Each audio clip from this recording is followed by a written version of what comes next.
निवडणूक रद्द करण्यावर राज्य निवडणूक आयोगावर न्यायालयाने ताशेरे ओढले आहेत. याबाबत याचिकाकर्त्यांचे वकील यांनी माध्यमांद्वारे सविस्तर माहिती दिली. महाराष्ट्रात नगरपालिकेच्या निवडणुका चालू आहेत. पूर्ण नगरपालिकेच्या निवडणुका एकत्र घेऊन एकाच तारखेला मतदान आणि एकाच तारखेला डिसिजन असा हा प्रोग्राम होता. 2 तारखेला मतदानाची तारीख ठरलेली होती. त्याआधी जे विड्रॉवल ऑफ नॉमिनेशन आहेत आणि नॉमिनेशन विड्रॉ झाल्यानंतर जे अपील पिरियड होता तो 3 दिवसाचा अपील पिरियड कधी द्यायचा असा हा इश्यू होता. इलेक्शन कमिशनने अपील डिसाईड झाल्यानंतर 3 दिवसाचा पिरियड देता नाही आला म्हणून काही नगर परिषदेच्या जिथं अपील झालेले होते त्या नगर परिषदेच्या निवडणुका पोस्टपोन केल्या. त्यामुळं अनेक कोर्टात अनेक पिटिशन झाले. आमचं म्हणणं असं होतं की हा आदेश एकदम चुकीचा आहे, ऑन द स्पॉट काढलेला आहे. अपील दाखल करायला 3 दिवसाचा टाइम दिलेला आहे ऍक्टमध्ये, डिसाईड करायला दिलेलं नाही. त्यामुळं कुठल्याही दिवशी अपील डिसाईड झालं तरी विड्रॉवल हे 25लाच लास्ट डेट होती आणि त्यामुळं लास्ट डेट होती त्या दिवशी विड्रॉ व्हायला पाहिजे होतं.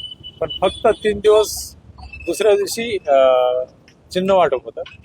मध्ये 3 दिवसाचा गॅप नसल्यामुळे हे आदेश काढले. आमचं आता असं म्हणणं होतं की अशा जर 2 लेवलमध्ये झाल्या तर रिझल्टवर परिणाम होईल.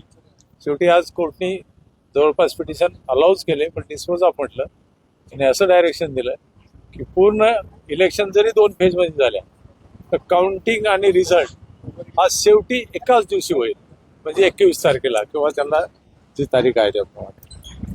कोर्टने असंही ऑब्झर्व केलं की अशा प्रकारचे आदेश काढून निवडणूक आयोगाने खरं म्हणजे तो गोंधळच केलेला आहे आणि कोर्टने असेही डायरेक्शन दिले अशी प्रकार पुन्हा घडू नयेत म्हणून 10 आठवड्याच्या आत नियम रूल्स फ्रेम करावे आणि त्या प्रकारे नियम फ्रेम करण्यासाठी 6 आठवड्याचा अवधी दिला होता पण इलेक्शन कमिशनच्या वकिलांनी तो 10 आठवड्याचा करून घेतला.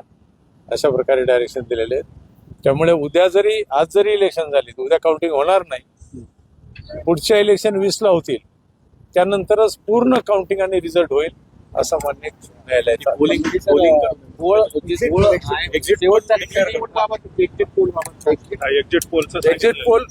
पोल करू नये कारण जर उद्या काउंटिंग झाली तर एक्झिट पोलच्या बातम्या पसरल्या असत्या, अंदाजे बातम्या पसरल्या असत्या. म्हणून मान्य न्यायालयाने अशी काळजी घेतली इव्हन एक्झिट पोल करू नका म्हणून काउंटिंग नको, दोन्ही काउंटिंग एकाच दिवशी होते. शेवटच्या क्षणी जो गोळ केला त्याच्यावर पण बोट ठेवलेला आहे, बोट ठेवलेलं आहे, ताशेरे मारलेले आहेत. पण आता ऑर्डर हातात आल्यावरच ते कळेल.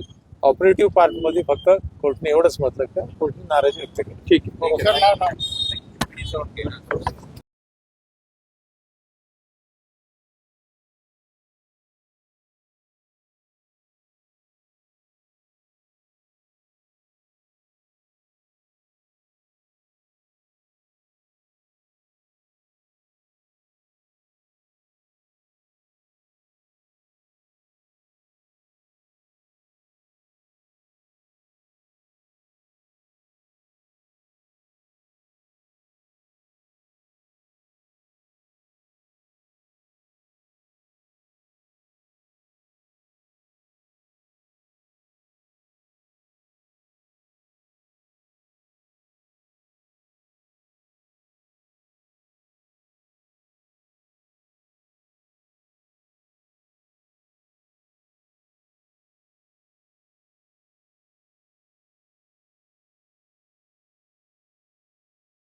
निवडणूक रद्द करण्यावर राज्य निवडणूक आयोगावर न्यायालयाने ताशेरे ओढले आहेत. याबाबत याचिकाकर्त्यांचे वकील यांनी माध्यमांद्वारे सविस्तर माहिती दिली.